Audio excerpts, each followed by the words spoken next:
ഭൂമിയിലെ നീർത്തുള്ളികളെല്ലാം ഒരുമിച്ചുകൂടി അത് കടലായി. സ്വർഗത്തിലെ കൃപകളെല്ലാം ഒരുമിച്ചുകൂടി അവൾ മറിയമായി. ദൈവം ലോകത്തിന് കൊടുക്കാൻ ഒരു മാല മറിയത്തിൻ്റെ കഴുത്തിലണിയിച്ചു. സുവിശേഷം കോർത്തൊരു മാല, ജപമാല. എന്തിനെന്നോ, നമ്മുടെ ജീവിതം ആ മാലയിൽ കോർത്ത് അമ്മയെ ഏൽപ്പിക്കാൻ, അത് ദൈവത്തിന് കൊടുക്കാൻ.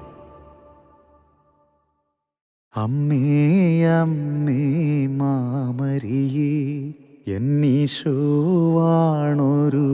ആലയമേ. അമ്മേ അമ്മേ നിൻ ഹൃദയേ എന്നെ ചേർക്കണമേ.